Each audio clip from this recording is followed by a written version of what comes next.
Hey guys, Chairman here, back with another. Oh wait, hang on. Let me clear all these. SR. Hey guys, Chairman here, back with another deck profile for Kaguya Set 2 that just released this past week.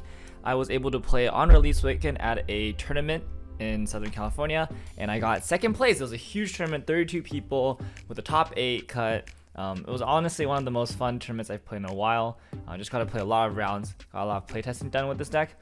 And this was a very rough release weekend build, so I actually don't really want to spend too much time talking about the deck itself because I think there's going to be a lot of changes that I want to make moving forward with the deck. So I just want to give a quick deck profile to get you guys started somewhere, because probably like me, you guys are still trying to figure out the set, and this is just a great starting point for both you and me. But I'm definitely going to make a lot of changes to this deck moving I guess from here on out. So with that being said, let's just get straight into the deck profile. I'll go very quick. 4 copies of the level 0 Kaguya 3-5 beater, plus whenever you play it, you can look at the top 3 cards of your deck, up to 3, add an event from them, and then if you add an event, discard a card. So we call this like an event Kome deck. It's also the Hestia effect from Danmachi. Honestly, amazing card. I would never run less than 4 copies of this card in Kaguya. If you're running like even any events, I would just run this at 4 copies. Kaguya has had a huge problem with milling, especially at level 0 from set 1. That's why you'd had to run this spammable brainstormer, which is kind of cringe. And this basically solves all the mill issues that the deck could ever possibly have. And so immediate 4 of, I think, yeah, going forward, this is just a 4 of in basically every Kaguya deck. Next card we're running is 4 copies of the Hayasaka. What is this card? It's like a draw Riki and a runner. This card is honestly very cracked. I thought at first I was going to be very sad playing this card because it's a draw Riki and you don't get to search like a level 1 combo or something. But then it turns out, because you clock from waiting room, you actually just draw the next card of your deck. So if you have any effect that lets you see the next card of the deck, and if you want it, you can just play this and you just guaranteed to draw it. Second thing is that it also, since it clocks from waiting room, it allows you to fix for color or get very specific cards into your clock and then into your level, which is really, really good because there's a lot of Kaguya cards that either rely on experience or can manipulate the level zone. So it turns out that this card is actually like way better than I initially thought, and it's also a really good, even if you go first, you just play it, it's just a runner, and that's like perfectly fine. So I think this card is way better than I initially thought, and even if Kaguya got unbanned right this moment, I would still play this card. Probably not like 4 copies, but maybe like 2 or 3 copies. I think this card is still really good even with the Chika Riki on hit, right? So yeah, fantastic card. 3 copies of the drop search. We're not playing 4 because we're not standby, so we don't need to see it like immediately or always. It's not like that good, but we still want to see it pretty often, and it's a drop search. It's still really good with the bounce back effect, just to pump power. I mean, this is one of the best drop search they've ever printed, so why wouldn't we run a lot of copies of it? 2 copies of this brainstorm. It's not bad, right? It's similar to the one in Danmachi whenever you play an event, after you play the event, right? So resolve the event first, and then you can choose to draw one or discard one. Draw one, and if you do, discard one. Yeah, and then salvage brainstorm, so it allows you to recur your combo. It's pretty straightforward. Generally speaking, because you have this card and the event, you want to play at least one event on your opponent's turn if you need to like filter through your hand, because then you can get the draw ditch effect on your opponent's turn, and then on your turn you can play the event again and get a draw ditch effect. So 2 of those brainstorms, 1 of this brainstorms. I usually like to split brainstorms in Kaguya specifically because we have so many good brainstorms and they all do a little bit different thing. So I'm trying a 2-1 split right now. It didn't really come up, but like, yeah, it is what it is. This brainstorm top check 3 allows you to add events and stuff like that, which I thought was could be pretty good. I basically never used it. Yes, and on Saturday at all. 1 of the stock swap twin drive. This card is really, really good. I would never play less than 1. It's just like it's such a good card at any point in the game. Like twin drive on a level 0 body is super good, and then the stock swap, it just forces your opponent to have to like respect it. So really, really good card. This card, oh my gosh, Osaragi climax swap. So at first I was like, dude, the Kaguya climax swap is really good, right? So it's on play, top check 2 rearrange, and then climax swap. I'm like, there's no way they can print a better climax swap. But this Osaragi is actually just a better climax swap. So it's on play and on death climax swap. And at first I was like, well, I mean, like that seems pretty bad because like you would never, like it seems very unlikely that you would ever like need to climax swap again like that, but no, it turns out you do. So you play this Osaragi, you climax swap, and you leave it in the back row. And then the next turn, if you get the wrong climax, you just play over Osaragi, and then you climax swap again. So it's actually so crazy good. Or if you like need to, you can crash it, and then if you like, you know, have another extra climax in hand, you can also swap that. Just the fact that you can swap it when it dies and you can like play over it is actually, it just comes up way more often than I ever expected. So I think moving forward, most Kaguya decks should be playing this climax swap instead of the old Kaguya climax swap, just because this is way better in like most circumstances. I think some decks would still prefer the old one if you need top check and stuff like that. All right, this Miko, holy shit, this Miko is like the best card in the entire set. So I thought this Miko was kind of whatever at first because I didn't really think about it, but yeah, so on play and on death, you can look at the top card of your deck and then leave it there or send it to waiting room, and then you can discard a card, sack the Miko to salvage anything you want. So okay, actually let me take this card and this Nagisa to compare. So this Nagisa is like your what is it, like the Rico 2-1 Rico effect, where it's like discard a card, reveal the top part of your deck, and then whatever that level is, you can salvage that level from your waiting room. All right, so let's take these two cards and compare it. So functionally speaking, both of these cards salvage, both of these cards discard a card, and both of these cards give you information of the top card of your deck, right? So this card, this Nagisa, it gives you the information of the top card of your deck, but that limits what you can salvage, and you can't move the top card of your deck. This Miko can salvage anything, and it allows you to look at the top card of your deck twice, and if you don't like it, you can mill it twice, right? And the only difference is that this is a hard minus, which means that like you play this and then you have to discard a card and you have to kill this character in order to get the salvage. Whereas this Nagisa, technically you can discard a card and then you can keep the Nagisa on the board. Except most of the time you don't really want to keep the Nagisa on the board. It's like a 1k power, right? So a lot of times, like especially when you're really set up or you have a lot of resources, you're playing this Nagisa to salvage something or like to discard a climax or whatever, and then you're playing over the Nagisa because you don't want to keep a freaking 1k power. Like you want to swing with something better. So like in those circumstances, like the fact that the Miko like sacks herself doesn't actually make a difference. So in my opinion, I think Miko is just better Nagisa, like in most game states. Like Nagisa is better specifically at level 0 because then you can just attack with the Nagisa at level 0. But then after level 0, anytime after level 0, the Miko is better. So I'm running one of each because I was testing it, but moving forward, I would rather play Miko than Nagisa in most decks, except for standby. I think standby, you need to discard outlet pretty early at level 0. So in standby, I would consider Nagisa still. But I think in standby, Miko is also super good because you can look at the top card of your deck twice and you can mill it twice, right? So it's effectively a mill 2 on a card that like removes itself and also gets you anything from the waiting room, right? So with the Miko and the Kaguya 0-0, like you have no more mill issues in the deck. Like you can just mill through anything and it's like so good. The Miko can mill 2 and then salvage the Kaguya and then mill 3 again, right? So it's like, it's just crazy. It's so good. So yeah, milling not an issue. 1-0 Kaguya combo, we were testing this. I liked it because it was 6-5 with an event, so, and then because you have event backups, it can be 6-5 cross turn.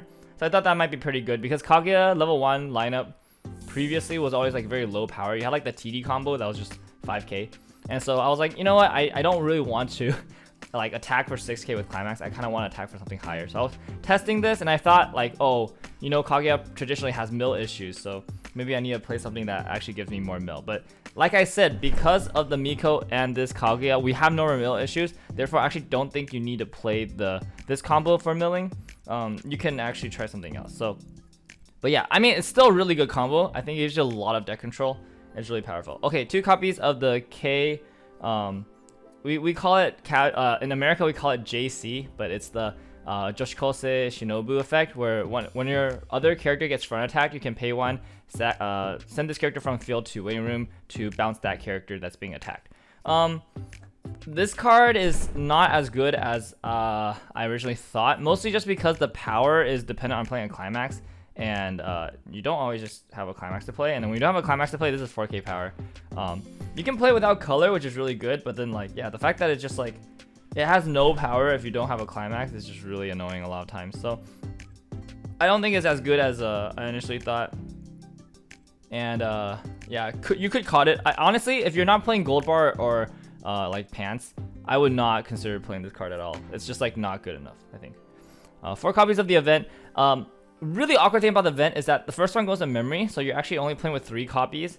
So like if one goes into stock or like clock and it gets stuck there, it's like super awkward. So I think because of that, when you're comboing, you actually don't always want to triple combo, just because like you might not have enough events to loop through. Or like let's say you have 3 copies of this in your hand, you can just play 2, save one for the next turn to loop it, and then it's like slightly better that way. Or you also like, it's more forgiving that way. There was definitely one game where I just like autopilot, put 3 down, and I realized I didn't have 3 events, and I was like, oh, that feels bad.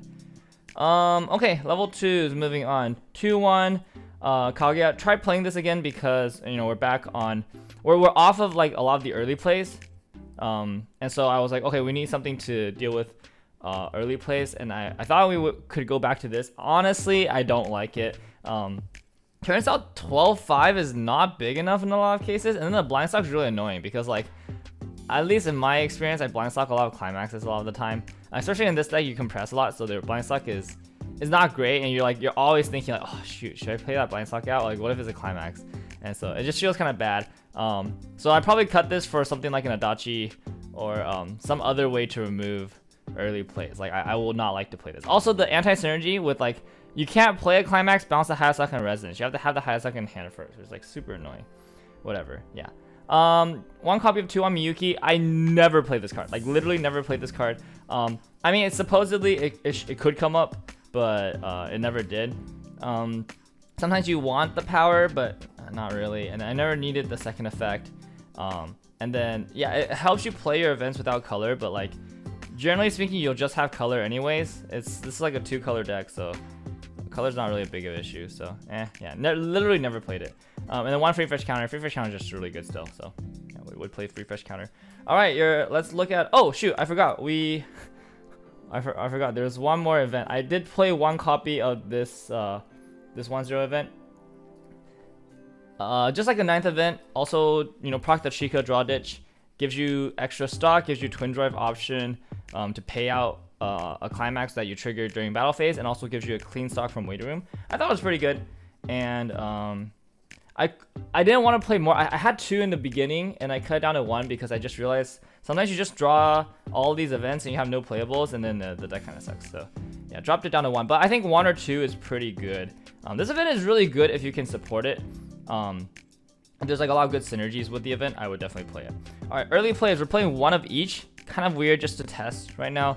I think in the future I'd probably focus on one or the other, but I do think both of these are really good in their own way, and I would consider like, yeah, I think both of them were really good, and both of them like came up a lot in my playing. So Hayasaka, we already know this, early play heal, 4 more others, so the heal condition or early play condition is very easy. Also 10k base, your opponent can't play events during this card's battle, so kind of relevant sometimes, not really. And then the new Kaguya, this one's really good. So 2 or less climaxes, which is a lot harder in this deck because we have the torch event that requires us to mill to get cards. So usually we end up milling past 2 climaxes in a fresh deck, so it's kind of hard to early play a little bit. And then on the early play effect is you can send another character from stage to waiting room to look at the top 3 cards up to the top 3 cards of your deck, choose 1 to add to your hand, 1 goes to stock and 1 goes to waiting room. So very similar to, or it's exactly modding from Hololive. And I think that's like just a cracked, I guess, come and play effect, right? It's basically better than draw 2 dish 2 blind stock 1 because it gives you full knowledge and also lets you dig 1 deeper. So yeah, I mean, it's just like super good. And then has hand encore for some reason. Yeah, like traded encore, so that's why it's like 10k base. So yeah, I don't know, this card's really good, and it helps you dig climaxes because, you know, we don't really, our level 3 doesn't draw, so sometimes we need an extra push. And the fact that it helps us it digs 3 for a climax and only costs 1 stock, right? I think that's pretty insane. It's basically like running a Kazuma effect, like the on play, pay 1, ditch 1, look at up to 3, add 1 to hand. It's like running that, except it's on an early play that also has hand encore. It's kind of crazy, honestly.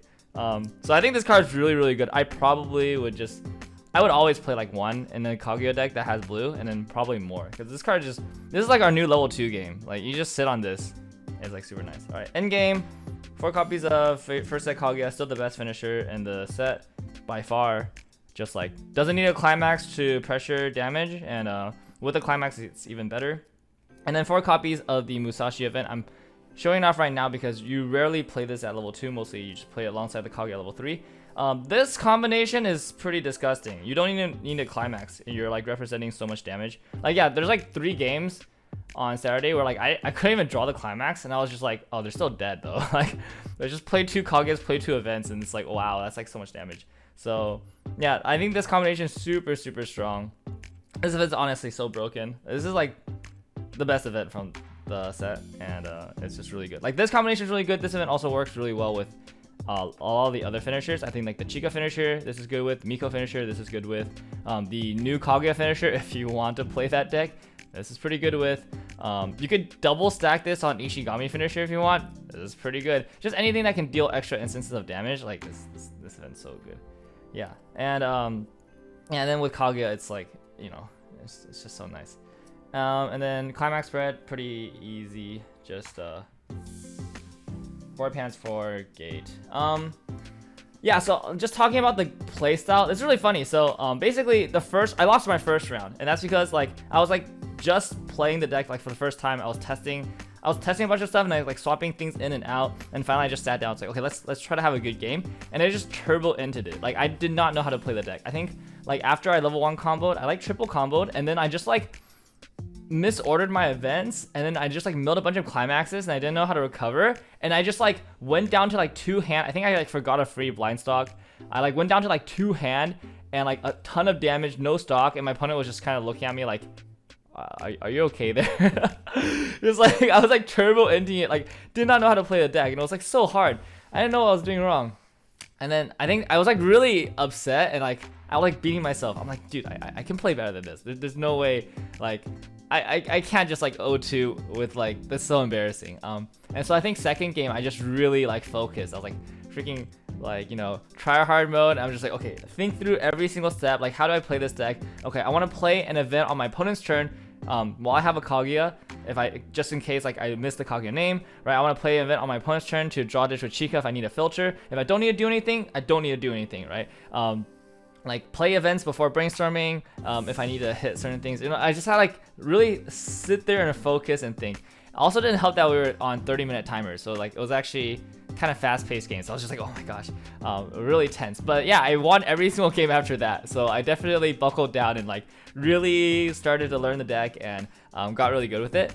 And I just lost the final round against my friend June. It was a really close game, so definitely could have gone either way at the end. And then it was really funny, the next day I let my friend borrow this deck, and then the first time he played it, he was like, oh my gosh, this deck sucks, it's so hard, like what is happening, like this deck is so like cope. And then like he played 2 more games afterwards. He's like, oh, okay, now that I figure out the deck, okay, yeah, that deck's actually pretty good. So this deck has a very high learning curve. Like the first time you sit down with it, it like feels awful to play because you have no idea what's going on. But then once you start getting the feel of it, and you start like figuring out when to do what, how much to mill, you start getting comfortable with it, it's like, oh, it's like not that bad. But I do think that like it's a little bit unnecessary. Like, you don't need this package to mill anymore. And like if something goes wrong with this deck, it's so hard to recover. Like if you damage 2 of these events and then like bury 1 in stock, like you can't play the game anymore. And like there's actually just nothing you can do. Like the deck is dead. There's no way to recover. And so like I don't think it's worth that risk when Kaguya just doesn't need to take that risk. Like there's so many other combos in Kaguya now that like are just consistent, and even if they're like less powerful or less boring, or sorry, less powerful or more boring, it's just, it gets you there, and then like you just hit late game with this and then you win, right? Like you don't need to be fancy early anymore, right? So I think like standby is fine. I think the TD Kaguya combo is probably fine. I think Miko is probably fine. You have enough mill, and then the Miko combo is like on a gate, so you know, you can salvage whatever you want, and it's on reverse salvage. And it also doesn't lose to like if your opponent has like bounce or like run or whatever, because the Miko just says stop right there. I think Chica combo is still pretty bad. Okay, that's pretty cope. But like I think the new Chica combo with the gold bar is actually not bad either, because we have like better events to salvage, or we have like good level 1 events that you can top check for and add like level 1 events now and stuff like that. And also just grabs like the 2-1 event.